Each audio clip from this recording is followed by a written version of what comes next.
Amamos a la gente.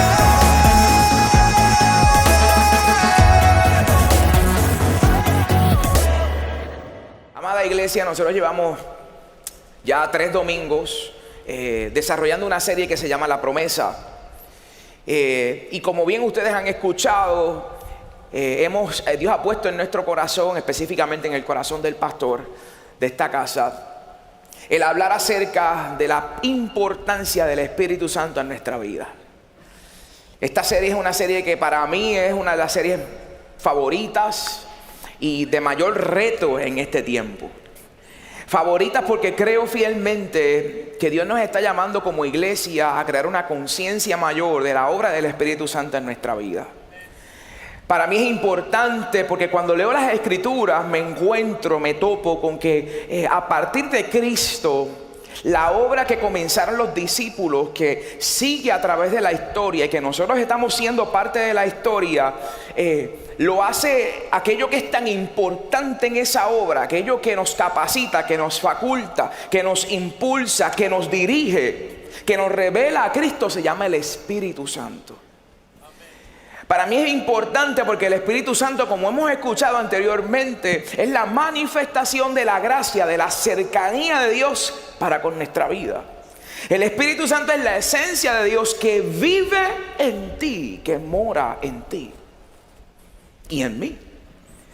El Espíritu Santo es eso que nos redarguye, que nos revela, que nos habla. El Espíritu Santo es eso que nos consuela.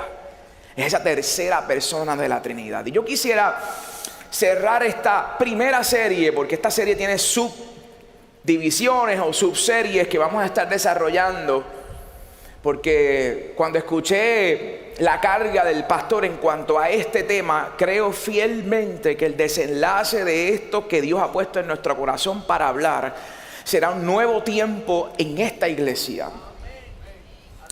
Solamente me creyó el pastor y 2 o 3 personas me medio creyeron, pero está bien, basta con eso. Porque declaramos avivamiento, pero un avivamiento sin el Espíritu no es avivamiento. Declaramos milagros y prodigios, pero no hay manera de usted ver milagros y prodigios si no es a través del poder del Espíritu Santo que actúa en usted y en mí. Entonces el desenlace de esta serie, el desenlace de lo que Dios ha puesto en nuestro corazón, es que esta iglesia entrará en una temporada diferente y cosas van a despertar que posiblemente están dormidas. Y yo quiero que usted me acompañe a Juan capítulo 16, verso 7, y voy a estar leyendo de la traducción lenguaje actual. Mire lo que dice este verso en Juan 16, 7. Dice: en realidad a ustedes les conviene que me vaya, porque si no me voy, el Espíritu que los ayudará y consolará no vendrá. En cambio, si me voy, yo lo enviaré. Jesús aquí estaba hablando con los discípulos y le estaba diciendo que Él físicamente no estaría más con ellos, que era importante que Él volviera al Padre, pero que no se iban a quedar desprovistos, puesto que Él iba a enviar al Espíritu Santo de Dios. Ahora bien, me llama la atención que Él hace hincapié. Él dice: en realidad a ustedes les conviene que me vaya, pero si no me voy, el Espíritu que los ayudará. Preste atención a estos 2 verbos. El Espíritu que les ayudará y les consolará no vendrá. En cambio, si me voy, yo le enviaré. Dios el Padre, y esto lo había hablado la primera vez cuando abrí esta serie, se nos es revelado Dios el Padre como creador y sustentador de todas las cosas. Cristo, el Hijo, es la revelación encarnada de Dios, y el Espíritu Santo es la promesa, en otras palabras, es la manifestación divina de la divina gracia de Dios. Y ya habíamos hablado que la gracia no es otra cosa que la superación de la distancia entre ese Dios todopoderoso y nosotros que somos débiles. En otras palabras, Dios a través de la gracia se acerca al ser humano, a usted y a mí. Amado, preste atención a esto. Esto es bien importante, porque es el fundamento sobre el cual vamos a construir y ya hemos estado construyendo. Es importante que usted y yo entendamos que Dios el Padre en un principio se manifestó como el Dios creador y sustentador. Luego Dios el Padre, dice la palabra, que amó al mundo y envió a su Hijo para que todo aquel que en Él creyera no se perdiera, mas tenga vida eterna. Pero no se queda ahí, porque el Hijo desde el principio decía, Juan el Bautista, este que viene detrás de mí vendrá a bautizar en Espíritu Santo y en fuego. Entonces Jesús no se quedó solamente la obra en la cruz. Jesús ascendió al Padre y nos dejó la esencia de Dios en la tercera persona de la Trinidad, que se llama el Espíritu Santo.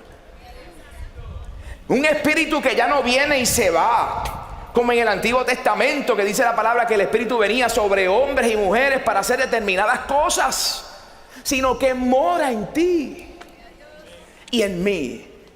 Esta es la esencia de este mensaje. Usted perdone que llevemos 3 domingos hablando de lo mismo. Yo escuchaba un comentario de un pastor de antaño que decía, hay un relato, ¿verdad? Una historia que decía que este pastor de esta iglesia estuvo por un espacio de 3, 4, 5 domingos predicando lo mismo. Y dice que tú sabes que hay unos hermanos muy peculiares que se paraban a la puerta cuando iban a salir. Él estaba parado a la puerta, y estos hermanos en un momento dado se le acercaron y le dijeron: pastor, ¿por qué usted está predicando lo mismo domingo tras domingo? Y él muy sabiamente le respondió: hasta que yo entienda que ustedes entendieron y que aprendieron lo que se está predicando, predicaré lo mismo. A buen entendedor, pocas palabras basta. Entonces es importante que usted entienda la base teológica sobre la cual estamos hablando del Espíritu Santo. Es bien importante, amado. El Espíritu Santo es esa esencia de Dios que vive, que mora permanentemente en todo aquel que ha reconocido a Cristo como su único Salvador. Como creyente es importante entender que hay un solo Dios, no 3. En 3 personas, no una, que coexisten, son coeternos y coiguales. El Espíritu Santo es la tercera persona de la Trinidad. Es importante que entendamos que cuando hablamos del Espíritu Santo como persona, no se refiere a características tangibles como el cuerpo. Teológicamente, la personalidad se mide por 3 características que tiene el Espíritu Santo: intelecto, porque Él es todo conocedor, es la esencia de Dios; su voluntad, porque es soberano, porque es Dios; y sus emociones, porque la palabra nos enseña que el Espíritu Santo se contrista. Nosotros podemos callar, entristecer, apagar al Espíritu de Dios con nuestra respuesta como seres humanos. El Espíritu Santo no es una fuerza inanimada, sino que es la tercera persona de la Trinidad. Es quien nos da la fuerza para enfrentar al enemigo en nuestro caminar. Jesús es la puerta. Nadie llega al Padre si no es a través de Jesús. Nadie llega al Padre si no es a través de Jesús. Y aquí me voy a parar en algo que no acostumbro a pararme, porque no creo en las divisiones dentro del cristianismo. Pero no hay santo que te acerque a Jesús, no hay virgen que te acerque a Jesús. Es Cristo.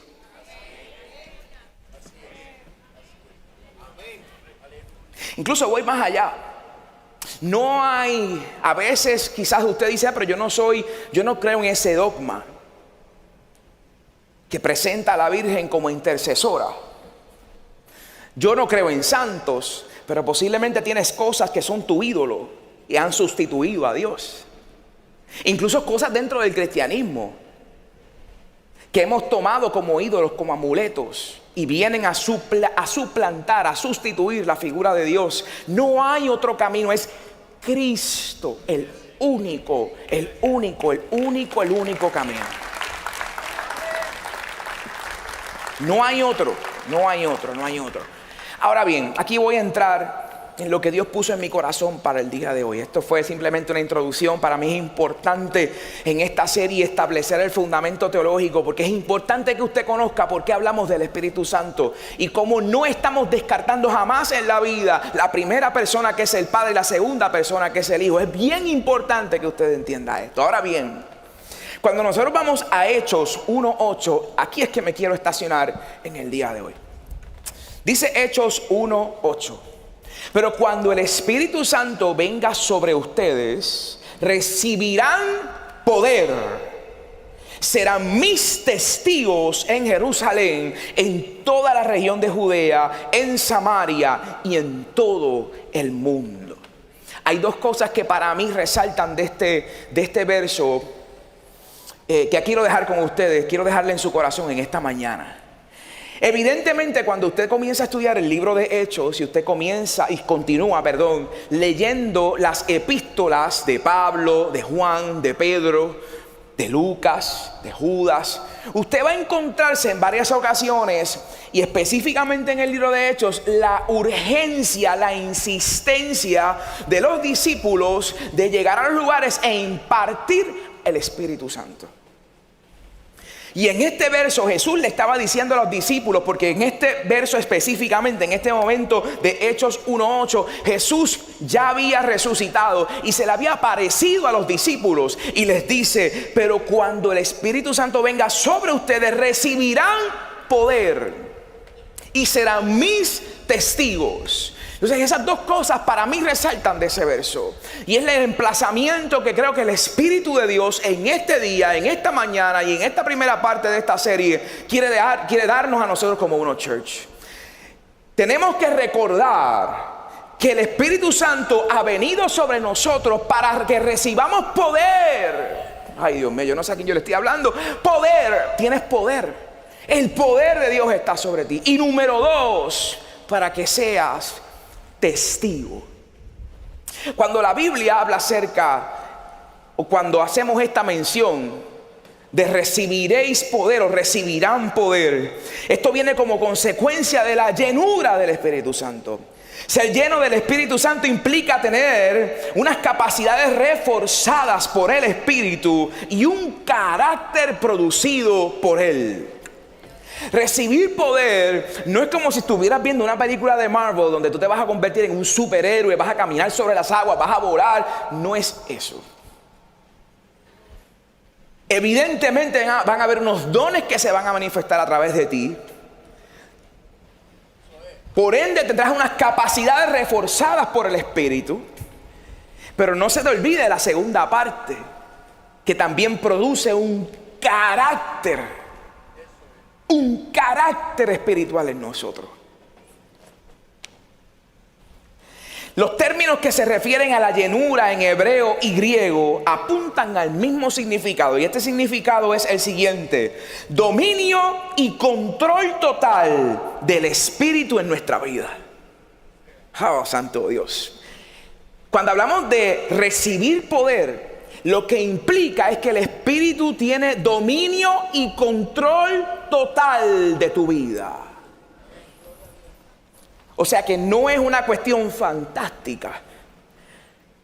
No es una cuestión de cuento de hadas. No es esta cuestión que a veces vemos que la gente entra a veces en un trance que todo lo que hace todo menos edificar. Estamos hablando de unas capacidades reforzadas y un carácter espiritual formado por medio de la obra del Espíritu en nuestra vida.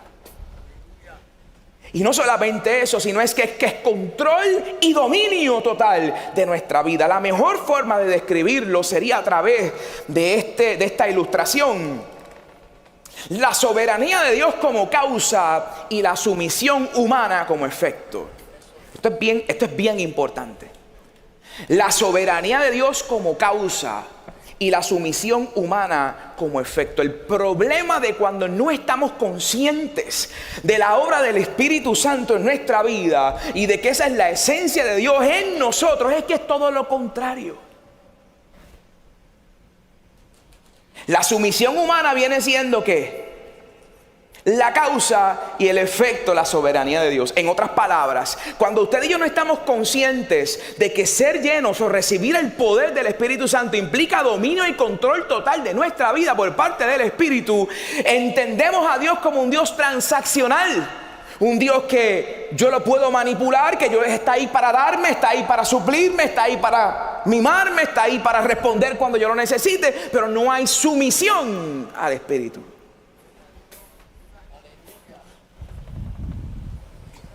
Cuando nosotros no entendemos que ser llenos, investidos del poder del Espíritu Santo, no nos damos cuenta de que vivimos aferrados a una filosofía cristiana, no sometidos en sumisión al Espíritu de Dios. Entonces, ser llenos del Espíritu, recibir el poder del Espíritu Santo redunda en que usted y yo estemos claros de que Él tiene total dominio y control de nuestra vida. Quiero derrotar un pensamiento humanista y popular. Amado, si usted está buscando donde usted no responderle a nadie, no rendirle cuentas a nadie, el cristianismo no es su solución. Cuando la palabra nos habla de que Él nos va a liberar, no es que usted va a ser libre y usted está por la libre y usted no le responde a nadie, no. No hay manera, escuche esto, hay solamente dos caminos. El camino de la salvación o el camino a la condenación. Yo no puedo tapar el cielo con la mano, no le puedo suavizar el evangelio porque estaría hablando algo que no es correcto. Entonces no hay forma en la que usted me diga a mí, pues está bien, yo busco mi propia libertad y no le pertenezco a nadie. No, tengo malas noticias para ti. Si no le perteneces a Dios, le perteneces al diablo. No hay otra cosa. Entonces, si este mensaje de que el Espíritu, recibir el poder del Espíritu Santo en nuestra vida, el hecho de que yo diga y que te esté enseñando en esta mañana de que eso implica que es dominio y control total de nosotros, te está incomodando, pues tengo que decirte que tienes que repensar por qué estás aquí en esta mañana. Y creo que el Espíritu de Dios te está incomodando para que entiendas que Él te desea, que Él te ama, que Él está aquí para transformar tu vida, no para hacerte una mejor persona, para transformar tu vida. Y sí, Él tiene que tener el dominio y control completo de tu vida. Y sí, tiene que tenerlo. Número 2. No solamente Jesús dijo y recibirán poder, sino que dijo serán mis testigos. Ser testigos de Él es ser una persona que presenta un testimonio por medio del cual defiende y promueve una causa, la causa de Jesús. Cuando los apóstoles recibieron al Espíritu Santo en el momento de Pentecostés, porque no quiero ser impreciso, anteriormente Jesús les había enviado y les había dado poder sobre los espíritus inmundos y poder para sanar enfermos. Pero no fue hasta el momento de Pentecostés donde dice la palabra que ellos recibieron permanentemente al Espíritu en sus vidas y las personas que estaban congregadas allí. Pero la realidad es que a partir de ese momento ellos no tenían a Jesús físicamente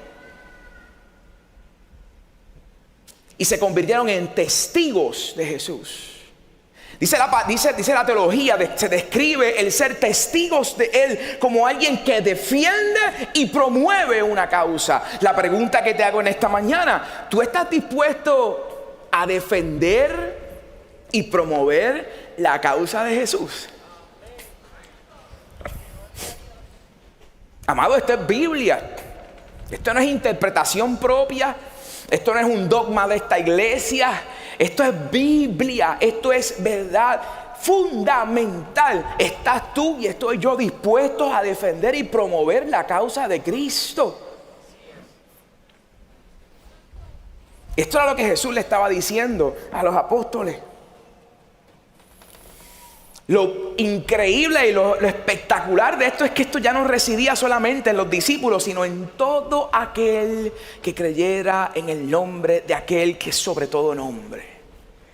Y el Espíritu de Dios vendría sobre ellos y les llenaría y les serían testigos. Yo no sé. Testigo, amada iglesia, testigo. Usted sabe cuánta falta hace en este tiempo gente que esté dispuesto a ser testigos de aquel que se dio en la cruz del Calvario. Cuánta falta hace gente llena de su poder.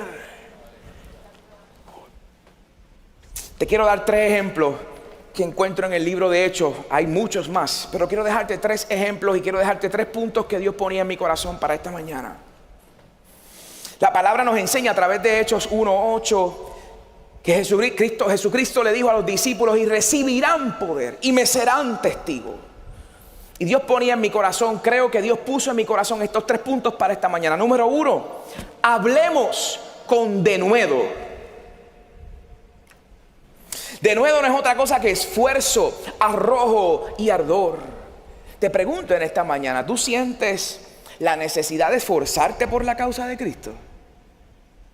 ¿Sientes ardor por el mensaje de la cruz? ¿Eres una persona arrojada a atreverte a hablarle a otros, aun cuando sabes que no creen en lo que tú crees acerca de lo que Dios está haciendo en tu vida? Hechos 2, 37 y 39 dice lo siguiente.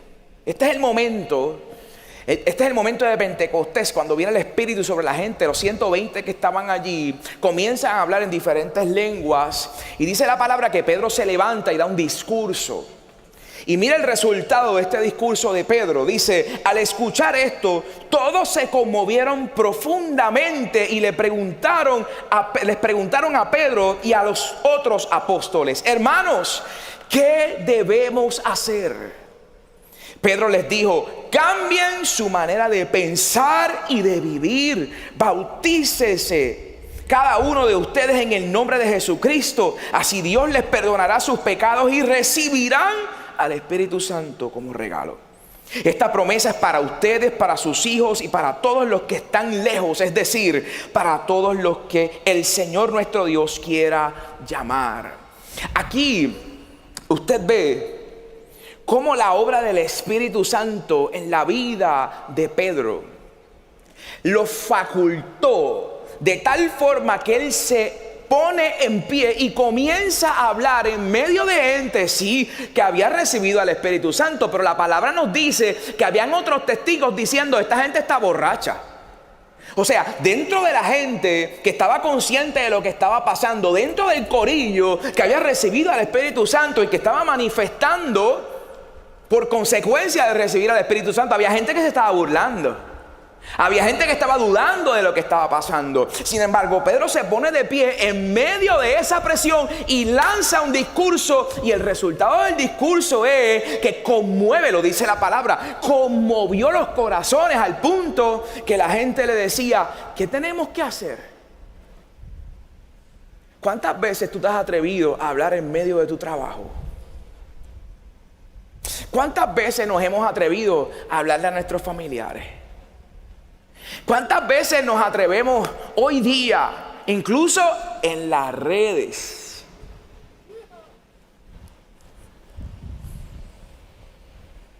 Este silencio me encanta. Me gusta, ya me acostumbré y me gusta.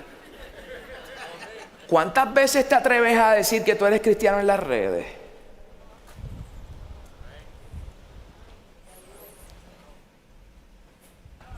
¿Estás consciente del denuedo que debe haber en tu vida por causa de que el Espíritu Santo obra en ti? ¿Eres una persona arrojada a hablar del evangelio? Yo no estoy hablando de legalismo. Yo estoy hablando de hablar lo que Dios está haciendo en ti. Yo no estoy hablando de que te conviertas en un policía del evangelio. Yo te estoy hablando de que te atrevas a hablar de lo que Dios está haciendo en ti. Hablar con denuedo no es que te pongas ahora en las redes a criticar a tu hermano o a criticar a una persona no creyente y poniéndola ahí, exponiéndola en las redes. No es eso de lo que estoy hablando. Hablar con denuedo es que la gente sepa que si Dios te sanó, lo publiques de esa manera. Hablar con denuedo es testificar acerca de la restauración que vive tu matrimonio. Hablar con denuedo es declararle a la gente: mi familia, mi casa le pertenece a Dios. Quizás no lo veo todavía, pero yo lo declaro. Yo no sé, usted me está entendiendo, amada iglesia.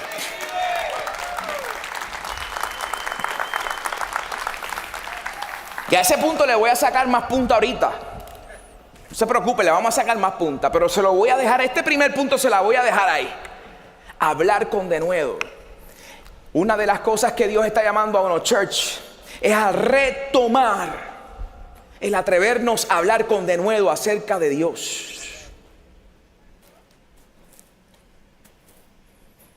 Qué bueno que tenemos este edificio tan espectacular. Qué bueno que tenemos estos aires y que Dios nos ha suplido para poder sufragar todo esto de forma milagrosa. Pero de nada sirve que tú vengas y te sientes cómodamente ahí mientras hay gente a tu alrededor que si perecen se pierden.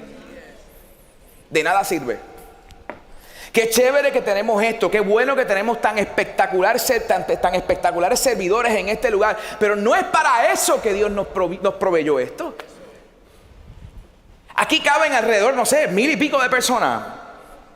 ¿Para qué nosotros tenemos este lugar? Si no es para lanzarnos al mundo a hablar con denuedo acerca de la obra de Dios en nuestras vidas.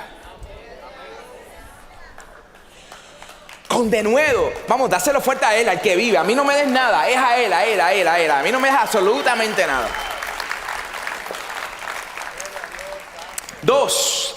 Y aquí vamos a sacarle punta. 2. Es hora de asumir posturas. La primera, es tiempo de hablar con denuedo. Denuedo. 2. Es hora de asumir posturas. Y yo quiero que usted me acompañe, si es posible, a Hechos capítulo 8 del 9 al 24. Y aquí vamos a leer un ratito, amados. Así que te pido que me prestes atención. Había un hombre llamado Simón que practicaba la brujería. Él tenía muy impresionada a la gente de Samaria, pretendiendo ser un gran personaje. Todos, importantes o no, le prestaban atención y decían: este hombre es el gran poder divino. Simón los tenía tan impresionados con sus brujerías que la gente lo seguía. Pero cuando Felipe le anunció al pueblo las buenas nuevas del reino de Dios y del poder de Jesucristo, tanto hombres como mujeres le creyeron a Felipe y fueron bautizados. Simón mismo creyó y fue bautizado. Seguía a Felipe muy de cerca, asombrado también con las maravillas tan poderosas y las señales milagrosas que Felipe hacía. O sea, este hombre se había topado con alguien que tenía más poder que él. Este hombre era famoso. Incluso otras versiones dicen que le decían el poder de Dios. O sea, había embabucado, le había metido la feca a esta gente. Y la gente le creía y lo seguía y se impresionaban con las cosas de él. Vaya poniendo esto en contexto, pero dice la Biblia que Simón mismo creyó y fue bautizado. Simón el mago, este mismo del que estamos hablando. Verso 14 dice: cuando los apóstoles supieron en Jerusalén que los de Samaria habían aceptado la palabra de Dios, le enviaron a Pedro y a Juan. Cuando llegaron a Samaria, después de bajar de Jerusalén, Pedro y Juan oraron para que los creyentes de Samaria recibieran al Espíritu Santo. Aquí ve la insistencia de ellos, porque el Espíritu no había venido sobre ninguno de ellos. Solamente se habían bautizado en el nombre del Señor Jesús. Después de orar, Pedro y Juan les impusieron las manos y recibieron el Espíritu Santo. Oh, eso está brutal ahí. Le impusieron las manos y recibieron el Espíritu Santo. Al ver Simón que mire esto, aquí es que entra el chisme. Al ver Simón que el Espíritu Santo se daba cuando Pedro y Juan imponían las manos, le ofreció dinero a los apóstoles y les dijo: denme ese poder para que a quien yo le imponga las manos reciba el Espíritu Santo. Mire qué clase de incircuncisión. Perdón.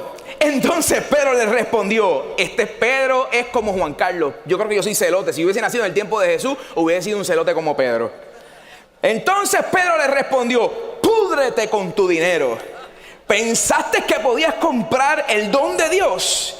No tienes arte ni parte en nuestro trabajo, porque Dios sabe que tienes la mente retorcida. Abandona tu maldad. Pídele al Señor que perdone tus malas intenciones. Veo que estás lleno de amargura y de envidia. Vives atado por el pecado. Entonces Simón contestó: pidan por mí al Señor para que no me pase nada de lo que ustedes han dicho. ¿Usted sabe por qué yo le puse a esto? Es tiempo de asumir posturas. Porque este hombre era un falso. Incluso viendo el poder de Dios y escuchando la predicación de Felipe, dice que él supuestamente creyó y se bautizó. Pero cuando usted va a los análisis que hacen los eruditos, todos llegan a la conclusión de que Felipe no pudo discernir el corazón de Simón. Tanto fue así que cuando llegan Pedro y Juan, ellos comienzan a impartir al Espíritu Santo a la gente de Samaria, que habían escuchado el mensaje y se habían bautizado, pero no habían recibido al Espíritu Santo. Dice la palabra que este buena gente se le acerca y le ofrece dinero para que le den ese poder. Y ahí Pedro discierne la intención del corazón. ¿Sabes qué? Nunca cambió, porque cuando usted ve cómo cómo cierra el relato, dice: pidan al Señor para que no me pase nada de lo que ustedes han dicho. Nunca se arrepintió de lo que había hecho. Él dijo: pídanle para que no me pase nada. Él no dijo: le pido perdón al Señor. No se humilló. No dijo: yo quiero, qué sé yo, quiero regresar de mi camino. Él nunca dijo eso. Dijo: ay, pídanle para que no me pase nada. Pero ya Pedro le había dicho la verdad: púdrete con tu dinero. En otras versiones dice: vete para el infierno. Así lo dice: vete para el infierno con tu dinero. Entonces es tiempo, amada iglesia, que todo aquel que ha recibido al Espíritu Santo pueda emitir juicio. Aguante, no se me histerice. Nosotros tenemos una vaca sagrada que matar, que sacrificar. Ciertamente la Biblia, y es por este detalle, antes de entrar, y es por este detalle, es porque nosotros a veces escuchamos que la gente dice de forma popular ciertas cosas, las damos por hecho y seguimos repitiendo. Ciertamente Jesús le dijo en un momento dado a las multitudes: no juzguen para que Dios no los juzgue. Pero no se queda el verso ahí. Él continúa diciendo, de la misma manera en que tú juzgues serás juzgado. Entonces el problema no es el juicio, el problema es cómo estás emitiendo el juicio. En otra parte, él le dice a los discípulos: juzguen, pero juzguen con justo juicio. La palabra juicio es la capacidad que tengo yo de distinguir entre lo bueno, lo malo, lo verdadero y lo falso. No es una condenación. Hay una distinción entre lo que es emitir un juicio y emitir una condena. Hoy día está muy popular decir: no me juzgues, no juzgues, no juzgues, no juzgues. Eso no es correcto. Para usted poder vivir una vida cristiana en orden, tiene que juzgar. Porque juzgar es mi capacidad de yo distinguir lo bueno de lo malo. Si yo no distingo lo bueno de lo malo, ¿cómo entonces crezco espiritualmente? ¿Cómo vivo una vida correcta delante de Dios si no puedo distinguir de lo falso de lo verdadero? Pues entonces sí estás llamado, la palabra lo enseña. La palabra te dice que juzgues, pero juzga con justo juicio. El problema es que en vez de juzgar, lo que hacemos es condenar. Cuando tú condenas a alguien, le pones el sello, lo castigas por su falta, y ahí es donde tú y yo no podemos entrar.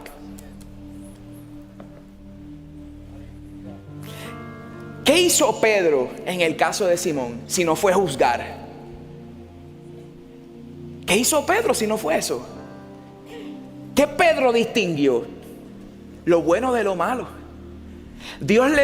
Pedro le dijo aquí a Simón que su corazón estaba torcido, que tenía malas intenciones. Pues ¿qué estaba diciendo Pedro? ¿Qué estaba haciendo Pedro? Lo juzgó. Pero lo juzgó a través del filtro del Espíritu de Dios que vivía en él. Amado, yo sé que esto no es fácil de tragar, porque estamos viviendo en una sociedad donde todo es: déjame tranquilo, ni siquiera me digas que estoy mal. Y eso está mal.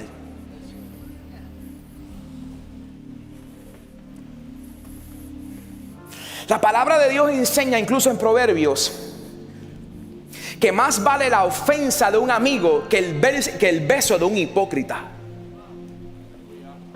Porque un verdadero amigo te va a juzgar y te va a decir: eso que estás haciendo está mal.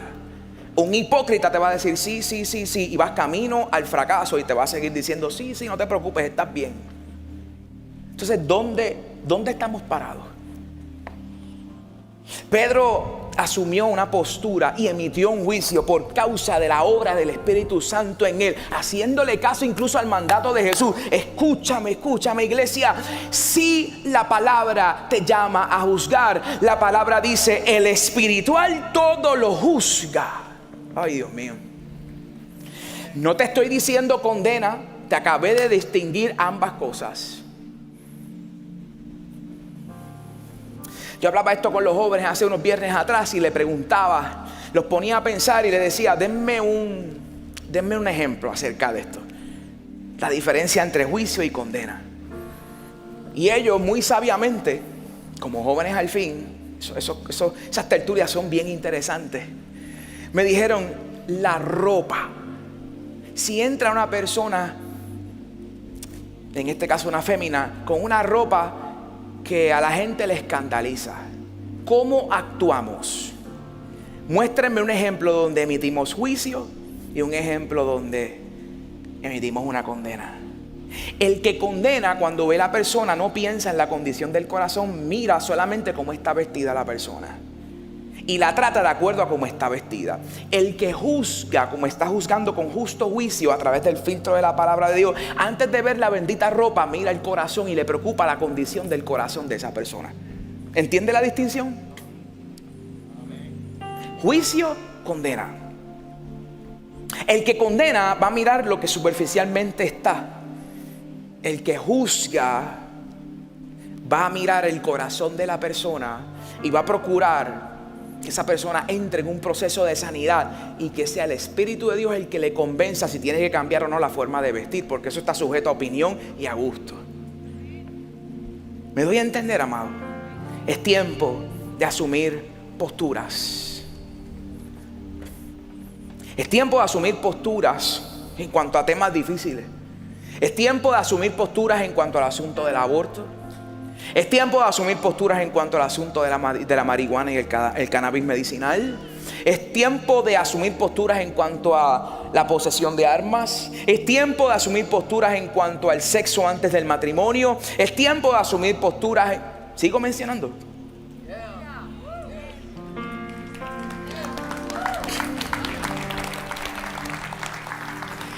Repito, lo difícil está en cómo usted está entendiendo juicio.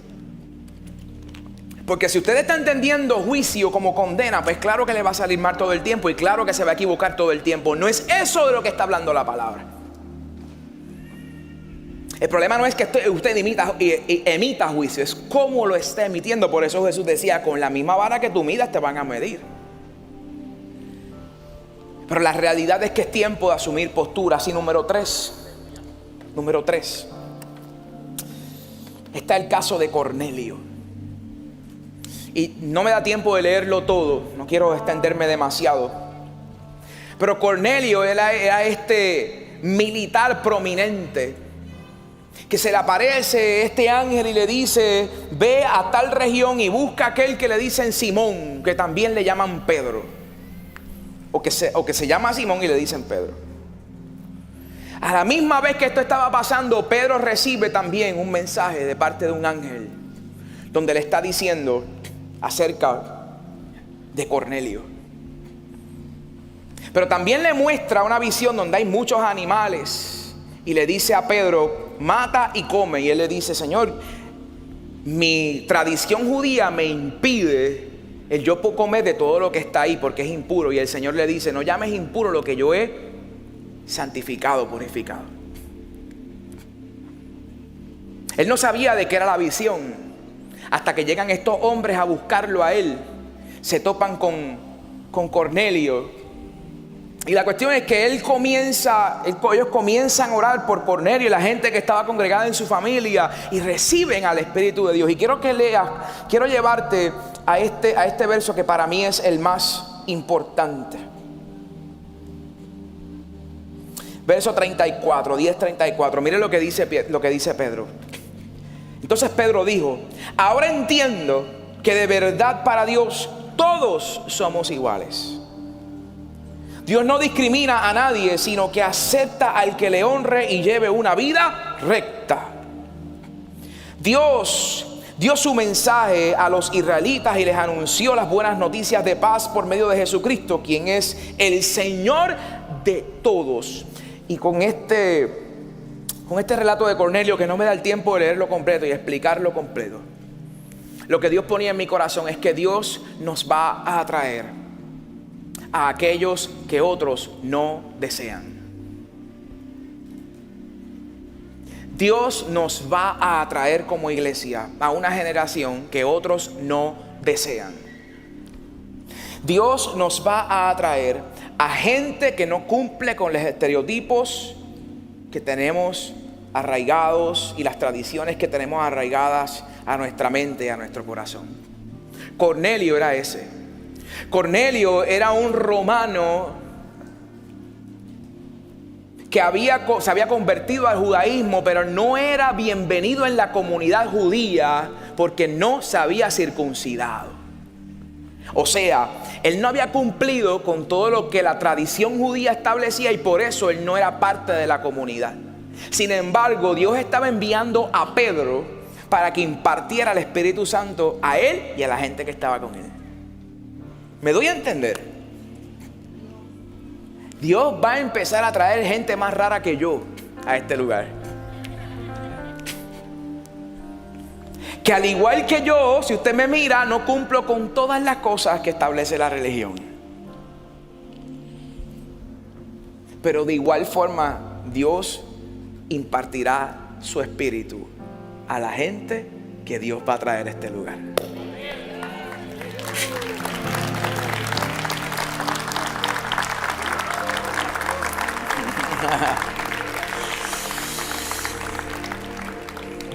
Ahora a mis 40 años es que yo entiendo por qué yo soy como soy. Ahora es que yo entiendo. Ahora, estos últimos años, yo trabajando con los jóvenes, es que entiendo por qué soy como soy. Porque es que Dios, por alguna razón, me escogió para este tiempo. Aún con lo raro que me pueda ver. Aún con las pantallas en mi oreja.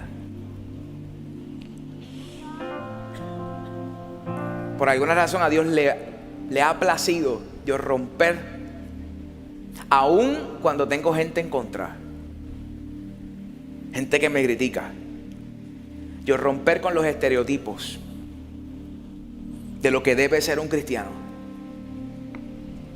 En muchos aspectos yo soy ese Cornelio, pero también en muchos otros aspectos yo soy el Pedro, que va con la misión y con la asignación de impartir el Espíritu de Dios a todo aquel que crea que Jesús es el Señor de su vida.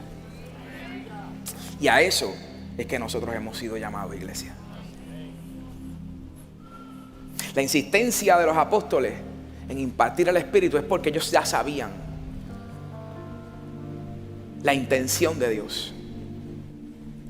Ellos sabían que recibir el Espíritu de Dios era recibir poder y ser testigos de Cristo donde quiera que fueran, hasta los confines de la tierra. El llamado que Dios ponía en mi corazón para esta mañana es una pregunta simple y sencilla. Es ¿cuántos hoy quieren recibir ese poder para ser testigos de Él hasta los confines de la tierra? Saludos a toda nuestra familia que se conecta virtualmente con nosotros regularmente. En este tiempo difícil debemos reconocer que Dios ha sido bueno y ha traído provisión sobrenatural a nuestros hogares. Si Dios lo ha hecho contigo, te invito a ser parte de nuestro equipo ministerial, apoyándonos con tus donaciones para mantener al aire este poderoso mensaje que Dios nos ha dado, hasta que todos oigan. Puedes hacerlo hoy a través de las plataformas digitales que aparecen en pantalla. Que Dios te bendiga y que el Señor nos conceda junto a ti sanar a todas las familias de la tierra, una persona a la vez. Gracias por tu generosidad. Dios te bendiga.